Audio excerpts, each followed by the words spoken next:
So it's now official. Itong tatlong ito ay part na ng It's official sa imong kigol. Ay ka na naman, Mandalulo.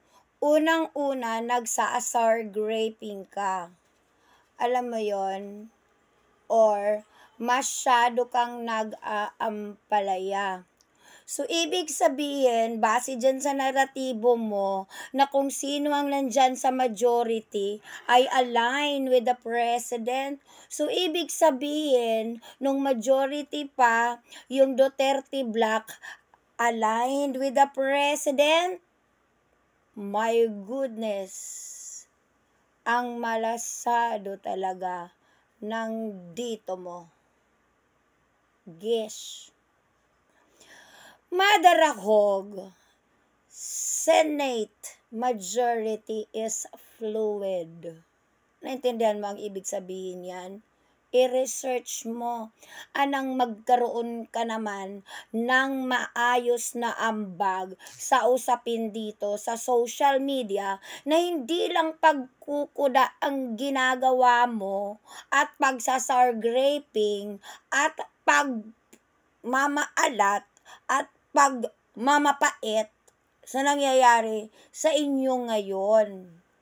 May pa-official ka pang naalala mo, during Aquino's time, that the majority, although the majority is aligned with him, but they are also the strong opposition of Pinoy. At baka gusto mo ding alalahanin nung time ng poon mong si Digong.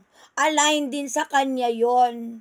Pero pagdating sa investigasyon, iba-iba ang kanilang pananaw. Tigilan mo nga ako sa ano mo dyan. Sa it's official, may, alam mo Mandalulo, talagang ipipilit mo yung mga naratibo mong twisted for you to get money. Oo, para masabi ng mga poon na yung mga supporters na sumasampa dyan sa poon nyo, na may sinasabi ka nga kuno. Diyos ko Lord, the fact that you created the group Agilyon na ang habol lang dito sa TikTok ay manggulo, anong kredibilidad meron ka? At kayo. Kakaloko, banatan mo pa si Kiko Bam at si Risa. O diba? So paano mo i-justify si Kiko noon? Just to serve the people well. Si Kiko at Bam, they tried to merge into the majority. Nakasama nga yung mga salot dyan na Marcoleta, na mga Villanueva, na mga ehersito, na Jinggoy. Diba? Just to get the committee they wanted because they want to serve the people. Kung ganyan ang mindset nyo, walang mangyayari sa Pilipinas, Mandalulo. Na puro lang kayo pikon na pikon pag pinabinanggit na yung poon nyo. So ibig sabihin ba itong si Kaufman na maglulumakod kay BBM daw umano? Para pabalikin yung poon nyo dito, makikipagbati na kayo. Funny ka, Mandalulo. Diba? Ikaw na din nagsabi na hindi ibig sabihin ng pagkulod mo sa mga japik na piklawan ay pareho na kayo ng pananaw. Ayan na naman talaga, oo. Ito naman talaga question mark. Dahil ang tanong, totoo bang mga pinklawan talaga yan? Diba? Kasi mga DDS talaga yan ang totoong kulay. Na nagkukunyaring pinklawan at ayan, nakita na ang mga totoo nyong kulay. Oo. Sa pira-pira lang. Kayo makapag ka again. Senate majority is fluid. Maaaring nandyan sila guided with principles or kung ano man yung pananaw nila. But then again, kanya-kanyang diskarte yan. Independent nga Oo. Kung pagpapaniwalaan yung mga sinasabi nyo na hawak ni BBM si this and that, Kasi ganyan, nakaka-relate kayo, kasi ganyan ang poon nyo. Kaya nga 'di ba nag-uumiyak kayo ngayon?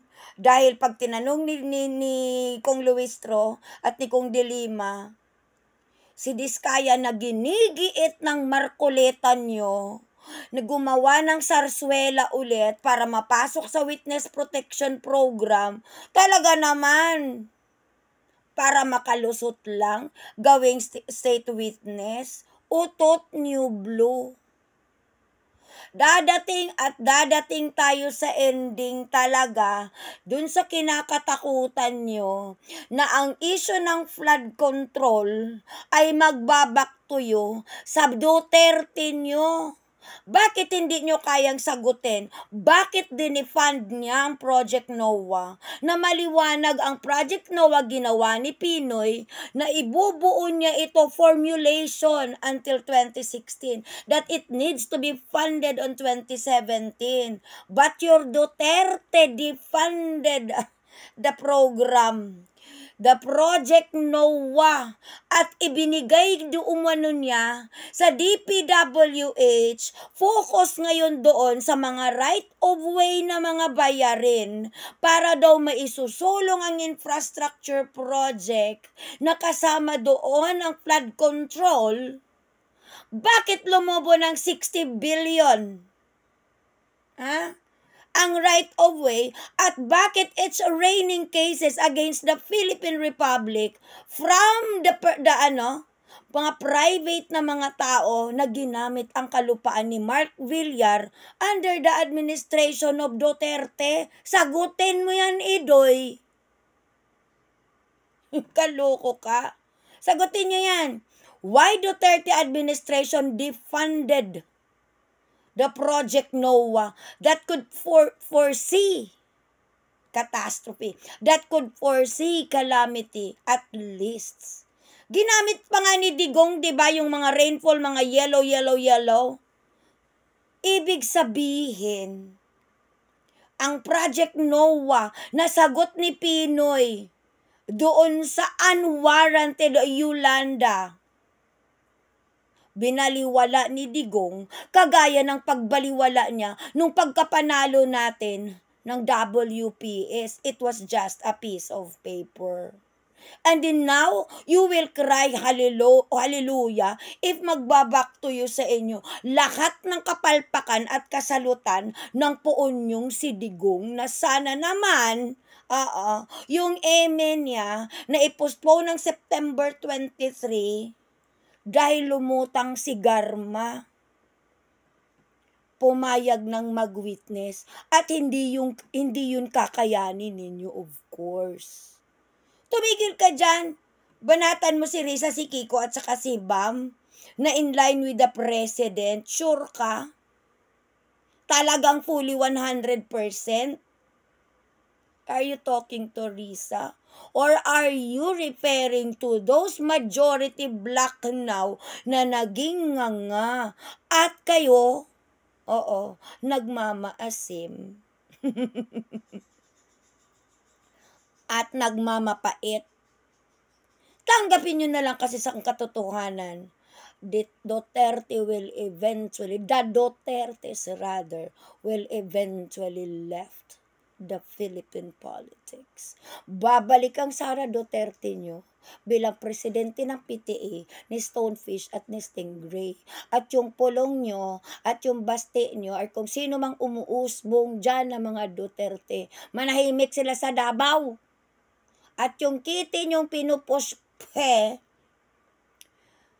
2040 plus pa yan, makakausad kung makikilala pa kayo ng mga tao. Tigilan mo ako, Mandalulo. Mag-focus ka na lang kay Natsuki. Baka sakaling patulan ka pa dahil ayaw na sa'yo ni Rolly. Sayang ang pulang shoes. Sayang ang dispalehadong singsing.